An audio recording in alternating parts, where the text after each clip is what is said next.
സഹോദരങ്ങളെ, ഇനി ഞാൻ നിങ്ങളുടെ മുൻപിൽ വന്നിരിക്കുന്ന ഇന്നത്തെ മലയാള മനോരമ വായിച്ച് നിങ്ങളെ കേൾപ്പിക്കാനായിട്ടാണ്. പിന്നെ അതിനെക്കുറിച്ച് ചില കാര്യങ്ങൾ പറയാനാണ്. നമ്മൾ കണ്ടു, മുതുകുളത്ത് 10 പേരെ തെരുവ് നായി കടിച്ചു. അടുത്തത് പുളിങ്കുന്നിൽ തെരുവ് നായ്ക്കൾ 3 ആളുകളെ കടിച്ചു കൊന്നു. പുളിങ്കുന്നിൽ പറയുന്നത് അവിടെ വാക്സിനേഷൻ കൊടുക്കാനോ ഒന്നിനും ഒരു നടപടിയോ ആരും എടുക്കുന്നില്ല. ഇതൊക്കെ ഇപ്പോൾ നമ്മൾ വായിക്കേണ്ടത്. കേരള സർക്കാർ ഒരുപാട് പദ്ധതികൾ നടപ്പാക്കുന്നുണ്ട്. കഴിഞ്ഞ 3-4 വർഷത്തിന് മുമ്പോ 3 വർഷത്തിന് മുമ്പോ ആണ് കേരള സർക്കാർ ഒരു ഉത്തരവ് പുറപ്പെടുവിച്ചു. വീട്ടിൽ വളർത്തുന്ന നായ്ക്കൾക്കെല്ലാം പേവിഷബാധ ഇഞ്ചക്ഷൻ എടുക്കണമെന്ന്. അതിന് ഫയലുണ്ടാക്കി അതിൻ്റെ മെഡിക്കൽ കാർഡ് വരെ ഉണ്ടാക്കണമെന്ന്, അല്ലെങ്കിൽ ശിക്ഷയെന്ന്. ഇതിനെക്കുറിച്ച് ഞാൻ പഞ്ചായത്തിൽ ചെന്നു. പഞ്ചായത്തിൽ പോയി രജിസ്റ്റർ ചെയ്യണം. പഞ്ചായത്തിൽ ചെന്നപ്പോൾ ഞാൻ അവരോട് ചോദിച്ചു, സഹോദരങ്ങളെ, ഈ തെരുവ് നായ്ക്കളുടെ കാര്യത്തെക്കുറിച്ച് എന്തുവാ? അതൊന്നും ഞങ്ങൾക്കറിയത്തില്ല, ഞങ്ങൾക്ക് വീട്ടിൽ വളർത്തുന്ന പട്ടിയുടെ കാര്യത്തിലാണ്. കാരണം വീട്ടിൽ വളർത്തുന്ന പട്ടിയാകുമ്പോൾ അവൻ ഇഞ്ചക്ഷൻ കൊടുത്ത് അത് പിടിക്കാൻ സാഹചര്യമില്ല. അത് കോമ്പൗണ്ടിനകത്താണ്, മാത്രമുണ്ടാവും. എന്നാലും അവൻ ഇഞ്ചക്ഷൻ കൊടുത്തിട്ടില്ലെങ്കിൽ അവനെ പിടിച്ച് ഫൈൻ അടിക്കാം. അത് പോട്ടെ, അതൊക്കെ നല്ല കാര്യം. തെരുവ് നായ്ക്കളെ കഴിഞ്ഞ 3 വർഷത്തിന് മുമ്പ്, ഇപ്പോൾ എല്ലാ വർഷവും അവർ വാക്സിനേഷൻ കൊടുക്കുന്നുണ്ടെന്ന് പറയുന്നു. പക്ഷെങ്കിൽ ഇവർ ഏത് തെരുവ് നായ്ക്കാണ് വാക്സിനേഷൻ കൊടുത്തത്? ഏതെങ്കിലും ഐഡൻറ്റിഫൈ ചെയ്യാമോ? ഇന്ന് ഇവിടെ നിൽക്കുന്ന, ഈ സിറ്റിയിൽ നിൽക്കുന്ന തെരുവ് നായി അടുത്ത മണിക്കൂറിൽ അടുത്ത ജംഗ്ഷനിൽ തീറ്റി കാണുന്നിടത്ത് പോയി തിന്നുന്നതാണ്. ഇതിനെ വല്ലതും ഐഡൻറ്റിഫൈ ചെയ്യാനൊക്കെ ഇവരെങ്ങനെ മനുഷ്യവിദ്യയാക്കുന്നത്? എന്തെങ്കിലും അടയാളമുണ്ടോ? ഒന്നുമില്ല. ഇന്ന് നമ്മൾ നോക്കിയാൽ വഴി നീള തെരുവ് നായ്ക്കൾ എല്ലാ അസുഖങ്ങളും, തൊലി അടിഞ്ഞതും എല്ലാം കിടക്കുന്നുണ്ട്. ഇതൊക്കെ പഞ്ചായത്തുകളുടെ എല്ലാവരുടെയും ആൾക്കാരുടെ മുന്നിൽ കൂടെയാണ് നമ്മൾ കാണുന്നത്. ഒന്നിനും ആരും ഒന്നില്ല. ഇടയ്ക്ക് ഗവൺമെൻറ് പറഞ്ഞു വന്ധ്യീകരണം, തെരുവ് നായ്ക്കളെ വന്ധ്യീകരണം. എവിടെ വന്ധ്യീകരണം ചെയ്തു? അവർ പെണ്ണുങ്ങളുടെ വന്ധ്യീകരണം ചെയ്തതാണ്, അല്ല തെരുവ് നായ്ക്കളെ ചെയ്ത് കാണത്തില്ല. തെരുവ് നായ്ക്കളെ വന്ധ്യീകരണം ചെയ്തേച്ച് ഒരാഴ്ച റെസ്ക്യൂ ഹോമിന് അതിന് പ്രത്യേക സൗകര്യം ഉണ്ടാക്കി അതുങ്ങൾക്ക് തീറ്റി കൊടുത്ത് അവരുടെ മുറി കരിയുന്നത് വരെ അവിടെ കിടത്തി ചികിത്സിക്കുമെന്ന് പറഞ്ഞു. ഇതൊക്കെ എവിടെ നടന്നു? ഏതെങ്കിലും ഈ കേരള സർക്കാരിന് പറയാമോ? ഏതെങ്കിലും ഒരു പഞ്ചായത്തിൽ പറയാമോ? പറയത്തില്ല. ഇപ്പോൾ ഇതാ നടക്കുന്നത്. എവിടെയും ഓരോ കാര്യങ്ങൾ നടപ്പാക്കുമെന്ന് പറഞ്ഞ് അത് എഴുതി വേണ്ടപ്പെട്ടവർ കാശ് പോക്കറ്റിൽ, അല്ലെങ്കിൽ ഈ തെരുവ് നായ്ക്കൾ. ഇപ്പോൾ ഒരു പെൺകുഞ്ഞ്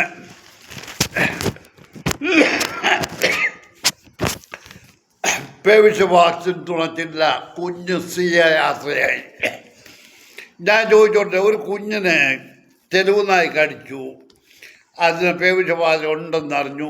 ശരിയാ, ചിലപ്പം അത് വിഷം ഇഫക്റ്റ് ചെയ്ത ചിലപ്പം ഇൻഫെക്ഷൻ കൊടുത്താലും ടെസ്റ്റ് എടുത്തില്ല. എന്തുകൊണ്ട് ഇത് സംഭവിക്കുന്നു? ഇപ്പോഴും തെരുവ് നായ്ക്കൾ, നിങ്ങൾ ഗവൺമെൻറ്റിനോട് ഞാൻ ചോദിക്കാം, നിങ്ങൾ തെരുവ് നായ്ക്കൾക്ക് വേണ്ടി എന്തിനാ ഇത്ര കഷ്ടപ്പെടുന്നത്? ഇപ്പം പുതിയൊരു ഇടപാടിറക്കിയിരിക്കുന്നു. ഏപ്രിൽ 30 ശസ്ത്രക്രിയ അടക്കം മൃഗചികിത്സ ഇനി വീട്ടുപടിക്കൽ മൊബൈൽ യൂണിറ്റുകളുടെ ഫ്ലാഗ് ഓഫ്. ഇന്ന്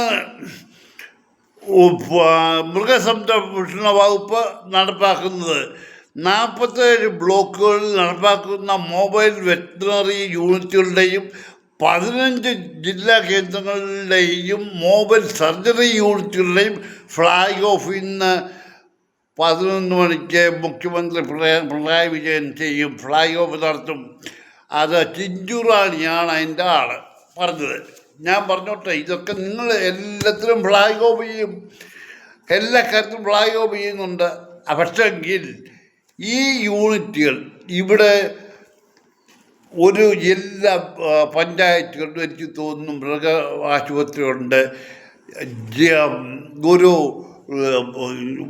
അടുത്ത സ്റ്റേഷനിൽ തന്നെ വലിയ സർജറിയൊക്കെ നടക്കുന്ന ഹോസ്പിറ്റലുകളുമുണ്ട്.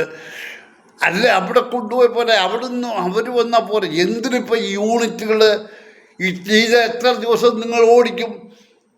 നിങ്ങൾ എത്ര ഇവിടെ എത്രയും പേരെ നിങ്ങൾ ആരെയാണ് നിയോഗിക്കുന്നത്? ആരെങ്കിലും നിങ്ങൾ ഏത് വിധത്തിലാണ് ഇവരെ നിങ്ങൾ നിയോഗിച്ചേക്കുന്നത്? ഈ യൂണിറ്റിൽ ജോലി ചെയ്യുന്ന സർജറിയും ഒക്കെ ഇപ്പോൾ ഗവൺമെൻറ്റിലെ സർജറി ചെയ്യുന്ന സർജന്മാരുണ്ട്, അവരുടെ ആണോ എടുക്കുന്നത്? അപ്പോൾ ആ സ്ഥാനത്ത് വേറെ ആൾക്കാർ നിങ്ങൾ എന്നാ വഴിയിൽ നിൽക്കുന്നവരെ വിളിച്ചു കയറ്റിയിരുത്തും. ഇതാണ് നിങ്ങൾ ചെയ്യാൻ പോകുന്നത്, അല്ല ഒന്നുമല്ല.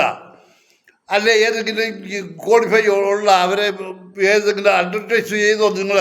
ഇങ്ങനെ ആളിനെ, പുതിയ ആളിനെ എടുക്കാതെ നിങ്ങൾക്ക് ഇത് സാധിക്കുമോ? ഈ ഡ്രൈവേഴ്സിനെ നിർത്തി ഈ ആംബുലൻസ് ഇത്ര സജ്ജീകരിച്ച സർജറി ചെയ്യത്തക്കുള്ള ആംബുലൻസ് മൊബൈൽ യൂണിറ്റ് സജ്ജീകരിക്കാൻ എത്ര കോടി രൂപ വേണം? ഇതൊക്കെ എങ്ങനെ ഉണ്ടാക്കി നിങ്ങൾ? ഇതിന് വല്ലതും നിങ്ങൾ കോൺട്രാക്റ്റ് എടുത്തോ, ആരെങ്കിലും ക്ഷണിച്ചോ? ഇല്ല. നിങ്ങൾക്ക് തോന്നുന്ന പോലെ തോന്നുന്നു ചെയ്യുക. മക്കളെ, ഇനി ഒരു വർഷം കൊണ്ട് നിങ്ങൾ ഇത് ചെയ്ത് കിട്ടുന്നതാണെന്ന് ഇത് തന്നെയല്ല, KSRTC തന്നെ ഏതാണ്? KSRT കോവിഡ് സമയത്ത് എല്ലാ ബസ്സുകളും ഒരുവിധമായ നല്ല ബസ്സുകളെല്ലാം വേണ്ടപ്പെട്ടവർ പിടിച്ച യാർഡുകളിൽ കൊണ്ടിട്ടു. ആ യാർഡ് തുറന്നു കിടക്കുകയാണോ? ആണെങ്കിൽ തന്നെ അവിടെ ഒരു സെക്യൂരിറ്റി കാണും. അല്ലെങ്കിൽ സെക്യൂരിറ്റി ഇല്ലെങ്കിൽ അത് ഗവൺമെൻറ്റിൻ്റെ പോരായ്മയാണ്. അവിടെ ഒരു വേലി കെട്ടിയെങ്കിലും ആ യാർഡ് സൂക്ഷിക്കണം, അവിടെ ഒരു സെക്യൂരിറ്റി വെക്കണം, ഗേറ്റ് വെക്കണം. ഇത് ചെയ്തില്ലെങ്കിൽ ഗവൺമെൻറ് പോരായ്മ. എന്നാൽ കോവിഡ് കഴിഞ്ഞ് വണ്ടികൾ നോക്കുമ്പോൾ ഒന്നിന് ഇഞ്ചിനില്ല, ടയറില്ല, സീറ്റില്ല, ഒന്നുമില്ല. ഓടിച്ചു കൊണ്ട് യാടിനിട്ടിരുന്ന വണ്ടികളാണ്, വോൾവോ ബസ് വരെ. എന്നിട്ട് കരഞ്ഞു പോവാ. ഇന്നലത്തെ പേപ്പറിലുണ്ട് KSRT ബസ്സുകൾ കട്ടപ്പുറത്ത് ജോലിക്കാരില്ലെന്നും പറഞ്ഞു. കഴിഞ്ഞ ഒരു വർഷത്തിന് മുമ്പ് ഒരു ഡ്രൈവർ, അദ്ദേഹം തൻ്റെ ബസ് രാവിലെ ട്രിപ്പ് പോകുന്നതിന് മുമ്പ് ചെക്ക് ചെയ്തപ്പോൾ ബ്രേക്കില്ല. അവൻ ചെന്ന് മെക്കാനിക്കിൻ്റെ അടുത്ത് പറഞ്ഞു. മെക്കാനിക്ക് അവൻ്റെ വർക്ക്ഷോപ്പിൽ കസേരയിൽ ഇന്ന് എന്തൊക്കെയോ കാര്യങ്ങൾ ചെയ്തുകൊണ്ടിരിക്കുക. അവനോട് പറഞ്ഞു അത് നിങ്ങളുടെ കൂടെ ജോലിയാണ് ചെയ്യുകയെന്ന്. അപ്പോൾ അവനോട് പറഞ്ഞു, മക്കളെ, നിങ്ങൾക്ക് ഇതിന് നല്ല ശമ്പളം നിന്ന് എനിക്കറിയാമോ ബ്രേക്ക് ശരിയാക്കാൻ? എനിക്കിപ്പോൾ സമയമില്ല. ഇതൊക്കെ പേപ്പറിൽ വന്നതല്ലാതെ എൻ്റെ ഇതല്ല. എന്നിട്ട് വല്ല ആക്സിഡൻറ്റ് എടുത്തോ? എന്നാൽ പാവം പിടിച്ച ഒരു ഡ്രൈവർ ലോങ് റൂട്ട് ഓടി വന്നപ്പോൾ അവൻ മറ്റിടത്തൂടെ കൈ കാണിച്ചെന്നും പറഞ്ഞ് ഒരുത്തി കംപ്ലൈൻറ്റ് ചെയ്തപ്പം അവനെ ജോലിയിൽ നിന്ന് പറഞ്ഞു വിട്ടു. അത് അന്വേഷിക്കാൻ പോയ മന്ത്രി അവനോട് ചോദിക്കല്ല, ഏതോ ഒരു സിനിമ നടി എന്ന് പറയാമല്ലോ, നടിക്കുന്നവള്, അവൾ ഏത് വിധത്തിലും നടിക്കും. ഒരു സിനിമ നടി കംപ്ലൈൻറ്റ് ചെയ്തെന്ന് എനിക്ക് ഇങ്ങനെ ആ മനുഷ്യനിൽ നിന്ന് പ്രശ്നമുണ്ടായെന്ന് ആ വലിയ നേതാവ് ആ സ്ത്രീയുടെ ടെലിഫോൺ നമ്പർ കണ്ട് അവളെ വിളിച്ചിരിക്കുന്നു. ഇതൊക്കെയാണ് നാട്ടിൽ നടക്കുന്നത്. മക്കളെ, എനിക്ക് നിങ്ങളോട് പറയാനുള്ളത്, ഇന്ന് ഞാൻ, നാളെ നിങ്ങൾ. ഇന്ന് ഒന്നും സംഭവിക്കുമ്പോൾ അത് എനിക്കൊന്നും മയക്കത്തില്ല, എനിക്കൊന്നും പറ്റിയിട്ടില്ല എന്ന് ചിന്തിക്കരുത്. നാളെ ഇത് നമുക്കും വരുമെന്ന് ഓർത്തു. ഇന്നൊരുത്തൻ്റെ ആടിനെ കടിച്ചു കൊന്നു, അവൻ്റെ വയറ്റിപ്പഴപ്പ. അവൻ ചിലവ് കഴിയുന്ന ഉപജീവനം കഴിയുന്ന ആടുകളെ വളർത്തിയാണെന്ന് പറയുന്നു. ഇപ്പം നമ്മൾ എങ്ങോട്ടിറങ്ങിയാലും തെരുവ് നായ്ക്കളുടെ കഴിഞ്ഞ 3 വർഷത്തിന് മുമ്പ് ആലുവയിൽ കുറച്ച് തെരുവ് നായ്ക്കളെ കൊന്ന് JCB കുഴിയെടുത്ത് കുഴിച്ചുപൊടി ഇതറിഞ്ഞ ഒരു നേതാവ് ഒരു നല്ല ആള് ചെന്ന് പ്രശ്നമുണ്ടാക്കി. അതിൻ്റെ കാരണം എന്താണെന്നറിയാമോ? അതിന് മുമ്പ് 2 ദിവസം മുമ്പേ പേപ്പറിൽ വന്നു, എറണാകുളത്ത് പിക്കപ്പ് വാനിൽ അന്യസംസ്ഥാന തൊഴിലാളികൾ തെരുവ് നായ്ക്കളെ പിടിച്ചോണ്ട് പോകുമെന്ന് പറഞ്ഞ് ഒടുവിൽ അന്വേഷിച്ച് ചെന്നപ്പോൾ അവരത് ഹോട്ടലിൽ കൊണ്ടു കൊടുക്കുക മട്ടന് പകരമായിട്ട്. എന്താ അപ്പോൾ ഇതിൻ്റെ കോൺട്രാക്റ്റ് അവർക്കാ. അന്ന് ആലുവയിൽ പട്ടിയെ കുഴിച്ച് മൂടിയതിന് പ്രശ്നം ഉണ്ടാക്കിയ ആ മനുഷ്യൻ കോൺട്രാക്റ്റ്. ഇവരെല്ലാം ഉപജീവന മാർഗം ഇതൊക്കെയായി ഇവിടെ നടക്കുന്നത്. ഇതൊക്കെ ഇവിടെ നടക്കും. ഞാൻ ചോദിച്ചോട്ടെ, യു പി നേരെയാകാമെങ്കിൽ യു പി അക്ഷാഭ്യാസം ഇല്ലാത്ത മാക്സിമം ആൾക്കാരെയും സംരക്ഷിക്കുക, അവർക്ക് വേണ്ടുന്ന കാര്യം ചെയ്യാമെങ്കിൽ യു പി പുരോഗമിച്ചു വരുന്നത് ഈ കേരളം അങ്ങോട്ട്. ഇപ്പം ഈ മുതുകിപ്പെണ്ണുങ്ങൾ കംപ്ലൈൻറ്റ് പറയുന്നതുള്ള എന്നെ വിളിച്ചില്ല കല്യാണത്തിന്, നീ അവിടെ പോയി എന്തെടുക്കാനാ? നിങ്ങൾക്ക് മന്ത്രിസഭ കൂടുമ്പോൾ പ്രതിപക്ഷ നേതാവിന് വോയിസ് വല്ലതും ഉണ്ടോ? പിന്നെ നീ പറയപ്പോൾ എന്നെ അവിടെ വിളിച്ചില്ല, എന്നിട്ട് പ്രതിപക്ഷ നേതാവിനെ വിളിച്ചു എന്ന് പറഞ്ഞപ്പോൾ പറയുന്നു ഞാൻ നേതാക്കന്മാരോട് ചോദിച്ചിട്ട് പറയാമെന്ന്, പോകണ്ടായിരുന്നു. എന്നിട്ട് അവിടെ എന്താ റോളെന്ന് അറിയത്തില്ല. റോള് അവിടുത്തെ കക്കൂസ് കഴുകാൻ നിനക്ക്, അല്ല പിന്നെ എന്താ വേണ്ടേ? ഒരു ഉദ്ഘാടനം ചെയ്യുമ്പോൾ എന്താ വേണ്ടത് നിനക്ക്? ഇതൊക്കെ നമ്മുടെ കേരളത്തിലെ നടക്കത്തുള്ളൂ. കേരളത്തിലെ രാഷ്ട്രീയവും മതവും. ഇന്ന് കാതോലിക്ക ബാബ ഒരു ദരിദ്രവാസി ഉണ്ടാവും പറയുന്നത് കേട്ടു. അതെടുക്കാൻ പ്രയാസമാണ്, പേപ്പർ നൂർക്കണം. കാതോലിക്ക ബാബ പറയുന്നത് കേട്ടു. അതായത് എന്തോ